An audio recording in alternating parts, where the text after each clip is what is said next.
ಹೊಳೆನರಸೀಪುರ ಪಟ್ಟಣದ ಬಯಲುರಂಗ ಮಂದಿರದಲ್ಲಿ ಸೋಮವಾರ 77ನೇ ಗಣರಾಜ್ಯೋತ್ಸವವನ್ನು ಅತ್ಯಂತ ಅದ್ದೂರಿಯಾಗಿ ಮತ್ತು ಶಿಸ್ತುಬದ್ಧವಾಗಿ ಆಯೋಜಿಸಲಾಗಿತ್ತು. ತಾಲೂಕಿನ ದಂಡಾಧಿಕಾರಿಗಳು ಧ್ವಜಾರೋಹಣ ನೆರವೇರಿಸುವುದರೊಂದಿಗೆ ಕಾರ್ಯಕ್ರಮಕ್ಕೆ ಚಾಲನೆ ನೀಡಿದರು. ಕಾರ್ಯಕ್ರಮದಲ್ಲಿ ಭಾಗವಹಿಸಿ ಮಾತನಾಡಿದ ಶಾಸಕ ಎಚ್ ಡಿ ರೇವಣ್ಣ ಅವರು, ದೇಶಕ್ಕೆ ಸ್ವಾತಂತ್ರ್ಯ ಬಂದು 77 ವರ್ಷಗಳಾದರೂ ಗ್ರಾಮೀಣ ಹಾಗೂ ನಗರ ಪ್ರದೇಶದ ವಿದ್ಯಾರ್ಥಿಗಳು ಇಂದಿಗೂ ಶಿಕ್ಷಣದಲ್ಲಿ ಮೂಲಭೂತ ಸೌಕರ್ಯಗಳಿಂದ ವಂಚಿತರಾಗುತ್ತಿರುವುದು ವಿಷಾದನೀಯ. ಸರ್ಕಾರಗಳು ಖಾಸಗಿ ಶಾಲೆಗಳಿಗೆ ಪ್ರೋತ್ಸಾಹ ನೀಡುವ ಬದಲು ಕನ್ನಡ ಶಾಲೆಗಳಿಗೆ ಹೆಚ್ಚಿನ ಒತ್ತು ನೀಡಬೇಕು ಎಂದು ಒತ್ತಾಯಿಸಿದರು. ಇವತ್ತು ಎಲ್ಲ ಹಿರಿಯರು ಸೇರಿ ಇವತ್ತು ಶಾಲೆಗಳನ್ನ ಹಿಂದಿನ ಕಾಲದಲ್ಲಿ ತಂದಂಥ ಶಾಲೆಗಳು ಇವತ್ತು ಕನ್ನಡ ಶಾಲೆಗಳು ಮುಕ್ತಾ ಇದೆ. ಕನ್ನಡ ಶಾಲೆಗಳನ್ನ ಇವತ್ತು ಅದಕ್ಕೆ ಮೂಲಭೂತ ಸೌಕರ್ಯ ಮೇಲೆ ಇವತ್ತು ಮುಚ್ಚುವಂಥ ಪರಿಸ್ಥಿತಿ ಇದೆ. ಇದು ಖಾಸಗಿ ಶಾಲೆಗಳಿಗೆ ಒತ್ತನ್ನು ಸರ್ಕಾರ ಜಾಸ್ತಿ ಕೊಡ್ತಾ ಇದೆ ಅಂತ ನೊಂದು ಹೇಳಬೇಕಾಗುತ್ತೆ.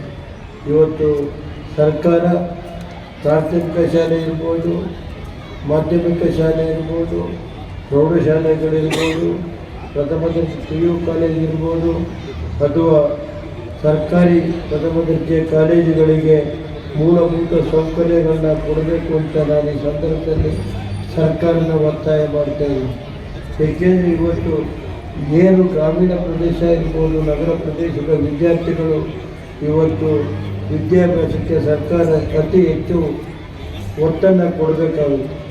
ಏಕೆಂದರೆ ಇವತ್ತು ಹಿಂದಿನ ದಿನಗಳಲ್ಲಿ ಸರ್ಕಾರ ಏನು ಶಾಲೆಗಳನ್ನ ತೆರೆದಂಥ ಕನ್ನಡ ಮಾಧ್ಯಮಗಳ ಶಾಲೆಗಳು ಇವತ್ತು ಮುಚ್ಚುವಂಥ ಪರಿಸ್ಥಿತಿ ಇದೆ.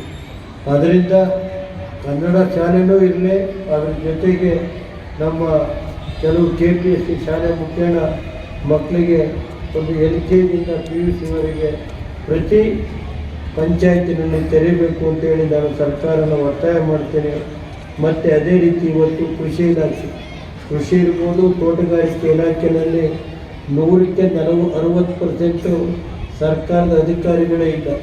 ಇವತ್ತು ತಾಲೂಕಿನ ಕೃಷಿ ಇರ್ಬೋದು, ತೋಟಗಾರಿಕೆ ಇರ್ಬೋದು, ರೇಷ್ಮೆ ಇಲಾಖೆ ಇರ್ಬೋದು, ಈ ಮೀನುಗಾರಿಕೆ ಇಲಾಖೆ ಇರ್ಬೋದು, ಇವೆಲ್ಲ ಇಲಾಖೆಗೆ ಎಲ್ಲ ನೇಮಕಾತಿ ಮಾಡಿ ಅತಿ ಹೆಚ್ಚಿನ ಕೆಲಸ ಮಾಡೋಕ್ಕೆ ಅವಕಾಶ ಮಾಡಬೇಕು.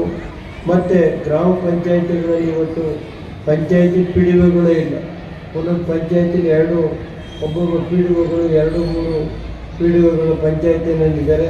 ಅದನ್ನು ಕೂಡಲೇ ಭರ್ತಿ ಮಾಡಬೇಕು ಅಂತ ಹೇಳಿ ಇವತ್ತು ನಮ್ಮ ರೈತರಿಗೆ ಬೇಕಾದಂಥ ಉಪಕರಣಗಳನ್ನ ಸರಿಯಾದ ಸಮಯಕ್ಕೆ ಕೃಷಿ ಇಲಾಖೆ ಇರ್ಬೋದು, ತೋಟಗಾರಿಕೆ ಇಲಾಖೆಯವರು ಕೊಡಬೇಕು ಅಂತ ಹೇಳಿ ನಾನು ಇವತ್ತು ಏನು 77ನೇ ಗಣರಾಜ್ಯೋತ್ಸವ ಆಚರಣೆ ಮಾಡ್ತಾಯಿದ್ದೀವಿ.